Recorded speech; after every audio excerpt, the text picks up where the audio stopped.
Donc c'est Fred Talek de l'ERLG Goût. Donc je suis installé depuis 2001. J'ai repris la suite de l'atelier lait après mes parents. J'étais en salle de traite 1x18 et là je suis donc passé en robot A5 Lely. Le robot c'est plus par rapport à l'astreinte de la traite parce que les week-ends c'était souvent moi.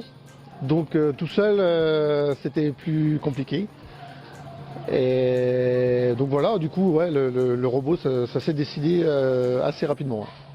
Lely surtout c'est par rapport au SAV. C'est important d'avoir un bon suivi, enfin quelqu'un qui nous conseille comment préparer les vaches, l'alimentation. C'est vrai que avec Coralie c'est précieux l'aide qu'elle nous donne. Ouais.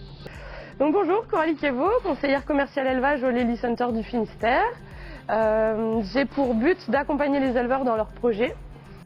L'accompagnement se fait avant la mise en service des robots, mais également après. Donc une de mes missions, c'est d'anticiper et puis de voir comment fonctionne l'éleveur avant la mise en place de la traite robotisée, mais également après et surtout après, pour que l'éleveur prenne en main sa nouvelle installation et tout ce qui va avec. Donc dans les différents outils que les éleveurs peuvent utiliser, effectivement je fais des webinaires tous les mardis de 14h à 14h30.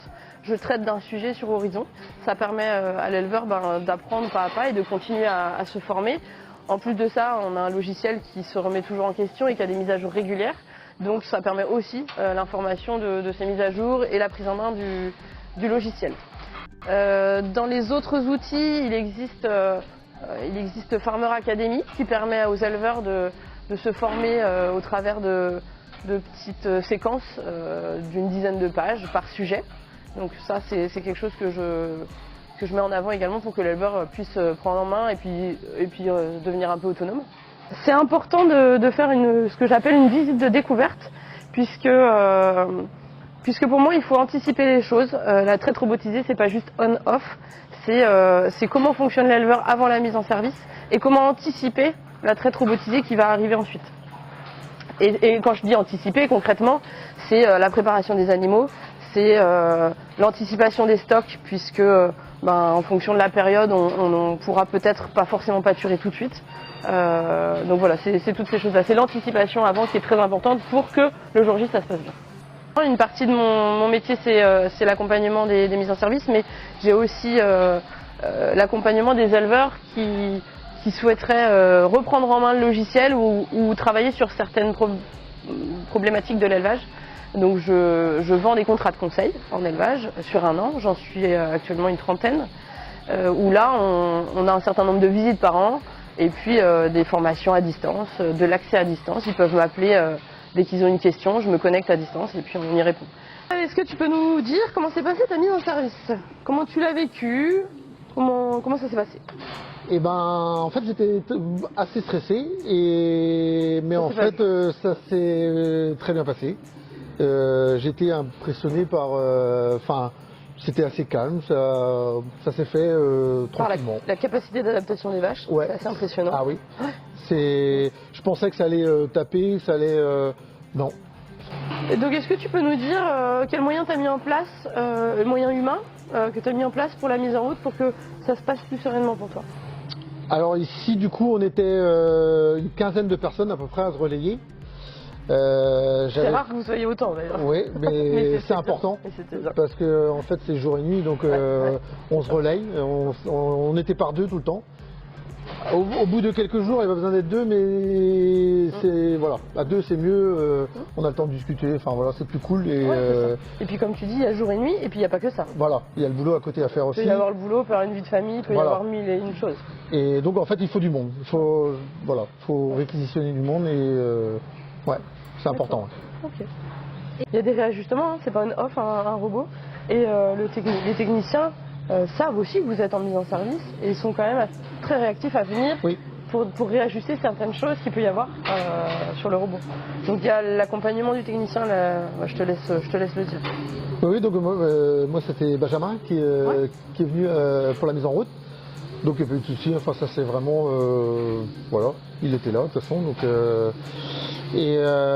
par la suite, voilà, il y a eu 2-3 petites bricoles, mais enfin normal. Il y a une bonne réactivité. Voilà, puis, enfin on appelle, il y a tout de suite quelqu'un qui vient. Il y a vraiment, il n'y a eu aucun souci.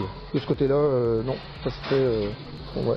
Si tu te mettais à la place de ton troupeau, est-ce qu'il y a eu des moments où tu as senti que les vaches étaient plus stressées ou comment tu qualifierais tout ça? Alors je pense que là où elles ont été le plus stressées, c'était à la mise en route du DAC. Enfin quand on a mis juste le robot en DAC. La découverte du robot. Voilà, la découverte.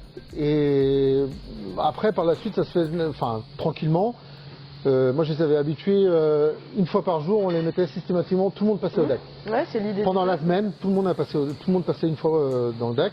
D'accord. Et ensuite la seule crainte qu'elles avaient par rapport à la mise en route, c'est d'entendre le bruit, enfin les bruits d'air, les bruits d'eau. C'est ça.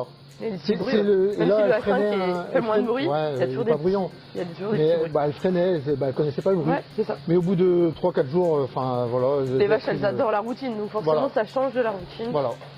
Est-ce que tu as constaté une fatigue des vaches après la mise en service? Ouais, alors en fait, on en parlait au bout de 15 jours, mais moi la fatigue c'était un peu plus tard, c'était un mois et demi après. D'accord. Il y a eu une chute de production. Le troupeau a encaissé le coup. Voilà, et on voyait bien qu'elles étaient beaucoup plus fatiguées. C'est vrai qu'on nous en parle souvent, et du coup ça peut être à 15 jours, ça peut être à 3 semaines, mais c'est vrai que voilà, ça reste du vivant. Donc, Bah voilà, donc du coup, mais très vite ça repart. Ouais.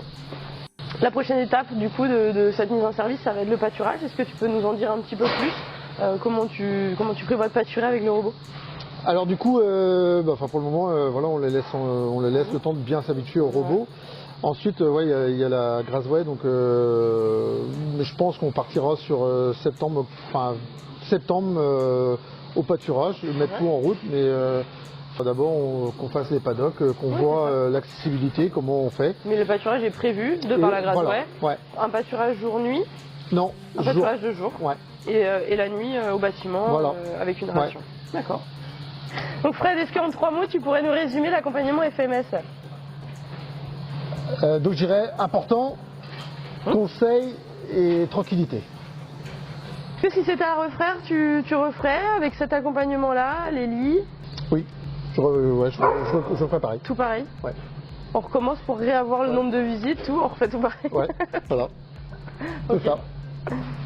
Et l'ambition de notre service élevage, c'est de coller aux problématiques de l'éleveur, de l'exploitation. Il n'y a pas 2 exploitations pareilles, il n'y a pas 2 éleveurs pareils, et chaque fois c'est différent. Et Coralie, elle arrive et elle prend en compte son regard, le regard de l'éleveur, et elle trouve des solutions à chaque fois individualisées. L'intérêt principal, le premier intérêt, c'est d'anticiper. C'est-à-dire que quand un éleveur a signé un robot, au moment où il le signe, au moment où il se décide, tout ça c'était avant. Puis une fois que c'est passé, quand Coralie arrive assez vite après et qu'on se projette dans le projet, comment ça va se passer? C'est une nouvelle vision pour l'éleveur. Et c'est super important de se recaler à ce moment-là pour bien prendre en compte la vision de l'éleveur et d'avancer. Voilà. Donc écouter et agir, collecter l'information, mettre à disposition l'information pour que l'éleveur atteigne son objectif. Et son premier objectif, c'est de bien démarrer.